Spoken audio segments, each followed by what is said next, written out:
Jackets win 7-4 over the St. Louis Blues. First things first, I did get a new camera, so I'm tweaking settings and stuff, so if it looks a little off or something, just let me know in the comments down below. I would gladly fix that. This is how we were supposed to play against Arizona. It was a good response. Torts called a lot of the team out saying, hey, we need to play better than that. And we gave Corpy a start. He deserved the start. He needs to play more games. And he stood on his head for a couple of saves. And the Blues are going through some troubles. So we had to take advantage of this and keep attacking and never give up and try and gain confidence out of the Blues team that should be performing better than it is and is not. That could very easily be us. They have high expectations and they're not meeting them. We have been able to stay at just about 500, but this was a huge win. We needed it to continue building confidence. The Arizona game sucked. Let's just throw it away. Nobody played good in it. We needed a good note coming out of this week. Something to actually happen and give us some confidence and get some guys points. And use this as a launching point for stuff that's good to happen coming down the road. Not to continue to tank and fall deeper and down the hole of not playing well. So starting off, we start a new line. It's Foligno, Jenner, Anderson. Foligno and Jenner are going to alternate between taking faceoffs. And they're supposed to be our heavy line, the one that goes out there, hits players, drags guys into the fight, gets some emotion into the game, because we didn't have any in the Arizona game. First shift, they do a good job. They hit a couple people, break it off. They come out for the second shift about 3 minutes into the game. They do a good job. They get the puck in the offensive zone. Seemed like they did that all night. If they had the puck in the offensive zone, they would get it out of our zone and into the offensive zone and cycle the puck down there. They're one of the few lines, all lines that were good, but that line, it always seemed like no matter what has happening in the defensive zone, it was going to end up in the offensive zone, and those three were going to cycle for at least 30 seconds and put the pucks on the net and do good stuff in the offensive zone, and they did that.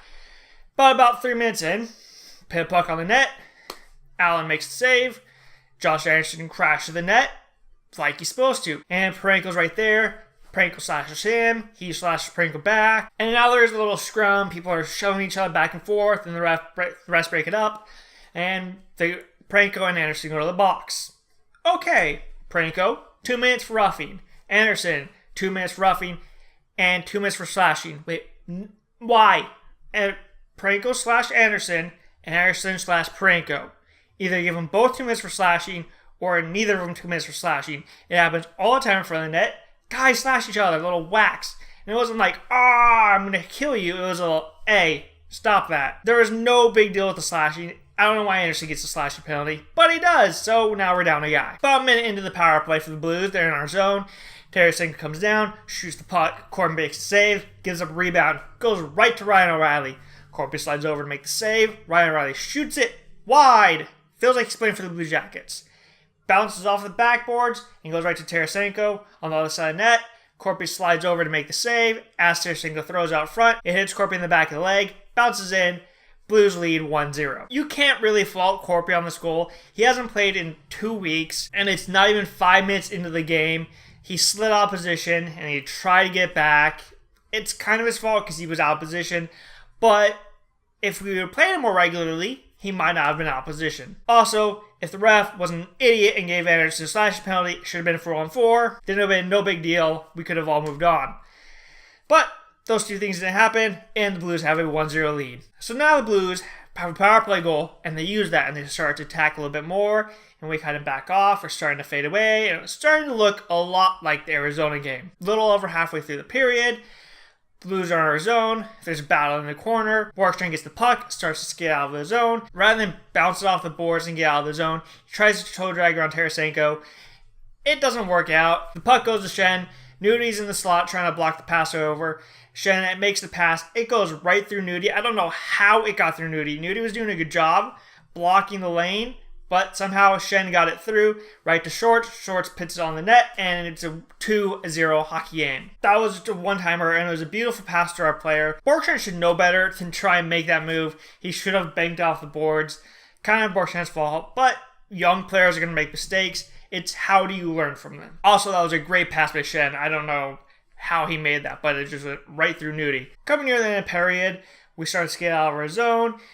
David Perron steps into PLD and just completely interferes with him, takes away his ice. But we enter the zone. Brock blows a whistle. I'm like, we had the puck. Why are you blowing the whistle if you're going to give them a penalty? But they blew a whistle. We get a power play. Starting off the power play, it's not working out too well. Blues are doing a good job killing it off. They keep sending it down the ice. We can't ever get set up in the offensive zone. I know, this is nothing new. Blues sending out of the zone though. About 10 seconds left in the penalty. We change up the unit. Ryan Murray now goes out there. He gets the puck. He skates up the ice. Bounces off the boards. Goes in the zone. Gets the puck from himself. Goes down behind the line. Throws into the slot where Wimberg and Jenner are both standing. It goes past Wimberg. Jenner has it. Just swings at it. Hits it. It goes past Jake Allen. Jackets are now with 1. Jenner's second goal of the year. And Rinsky picks an assist up off of this goal. He now continues a 4-game point streak, which I'm surprised he has that because in 2 of the games we had 1 goal each. So he's factored in a bunch of goals. So if he can continue to pile up the points, that's good for us. Also, Ryan Murray had a great game. I think his no-look pass into the slot to Jenner is just built a bunch of confidence from this game. He was constantly making plays, jumping up in the play, making a smart defensive play. Him and Nudie, great together. I know Zach and Seth are the number 1 and number 2 guys of the team, but I think for this game, not saying overall, but this game, I like Murray and Nudie better than Jones and Werenski. Jones and Werenski made a couple mistakes. Jones is coming back from injury. It's his second game with Zach, so I think they're still trying to work a few things out. But Murray and Nudie had a great game, both of them. And if that can be our second unit, that's a great D core for us to have. But now we're within 1, and we start to apply the pressure. We're like, hey, that was a little bit of a fluky goal. We had 2 seconds left on the power play when we scored it, so let's attack. See what happens. And we start pitting some shots on Jake Allen, getting the offensive zone, start winning some races, but we can't score anything else in that period. So we come out for the second period, we pick up where we left off in the first, and we start to attack, get in the offensive zone, shoot the puck. Couple minutes in, we're in the offensive zone. The Blues go to clear it out. Harrington, that's right, Harrington made a smart play. He's on the left boards. He steps up and keeps it in the zone. Goes all the way around the boards behind the net to Borgstrand, who's about the goal line. Harrington has now floated into the middle of the ice. Borgstrand tries to get him the puck, slides it in the front, hits a Blues player in the skate. Jake Allen will slide out to make the Harrington save. Puck comes back. Duclair comes out from behind the net, gets it, and throws it into the net. Jackets tie the game 2-2. Duclair's 3rd goal of the year, and Harrington picks up an assist. That's how great of a night we had. Harrington picked up at least 1 point. He's going to get another one later. So now we've tied the game up. It's 2-2.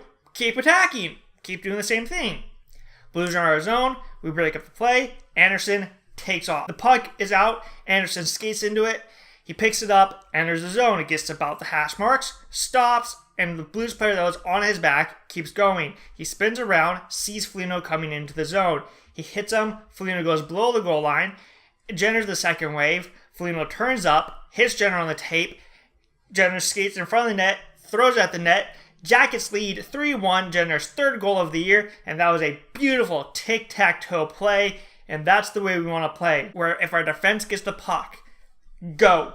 Just everybody out of the zone, take off. But we have to be smart about it and don't cheat too soon. We have to make sure we can actually get a good bounce and it won't turn it over. That was perfect execution by Anderson, and we now lead 3-2. A minute 25 after tying goal. Now we have a lead. We continue to attack even more. St. Louis can't really do anything. They make a couple of plays, and Corpy is solid. He's making some great saves. Almost halfway through the game, we're in the offensive zone. Blues start to clear it out of the zone. Savard backs up. Harrington stays at the line and pushes it back into the zone. He did that all night. I don't know what was up with Harrington, but every time the Blues would try and come out in his direction, he would go, no, and smack it back down and keep in the offensive zone. He was making the correct play all night long. But as he does that, he hits it right to Panarin. Panarin goes to the top of the zone. Now Savard's like, hey, we got the puck back. I'm going back to the blue line. Panarin comes across the top of the blue line, sees Savard, goes, here you go. Savard takes a couple steps down, pits a laser past Jake Allen. Borkstrand was doing a great job. He was standing in front of the net, tied up with the player, screening Allen, and the Jackets lead 4-2. Savard's first goal of the year. And none of the goals really have been Jake Allen's fault, but after that, there's clearly something needed for this team. Mike Yeo pulls Jake Allen. So now it's a little over halfway through the period. The change of goal has seemed to have given the Blues a little bit of life. They're attacking a little bit more. They're in our zone. They're making some plays. We try to get out of the zone, and much like Harrington's been doing to them all night, Edmondson steps up, keeps the puck in the zone. He tries to put on net, but Jenner does a good job blocking it, and it goes straight over to Steen. Steen, looking into the slot, sells past the entire time. And he just turns his body a little bit and pits it past Corpy. He sold pass 100%, but the Blues pull within one, and it gives the building a little bit of life. They get some momentum. They get a couple of shots on Corpy. They're starting to get better quality. So the Blues are starting to come at us a little bit. There's about 6 minutes left in the period. We start to get out of the zone, but we turn the puck over, and the Blues enter zone again. They slide the puck over to Schwartz. Schwartz skates down a little bit. Pietrangelo jumps down, and Schwartz sees him breaking down past our defense. He reaches out, pits a pass over, and all Pietrangelo has to do is just tip it in the direction of the net, and Corpy just reaches out and goes, nope, mine, with a beautiful glove save. I have no idea how Corpy made that save, but he makes that save, keeping us with a 1-goal lead. He was making saves not as good as that one, but similar to that all night long. And we end the second period still up by a good goal. So it's the Foligno, Jenner, Anderson line. They start the period. They get out there. They get the puck in the offensive zone. And they go to work for a little bit. But the puck gets ended up turned over. And the Blues try and clear it out of the zone. It goes all the way up the ice. They turn it over to Ryan Murray. Ryan Murray holds it for a beat. And he sees Panarin come across. He gets Panarin the puck. Panarin enters the zone.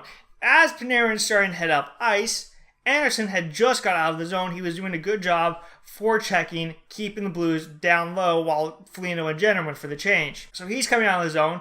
He goes across the top of the blue line and saying, maybe I can do something with Panarin here.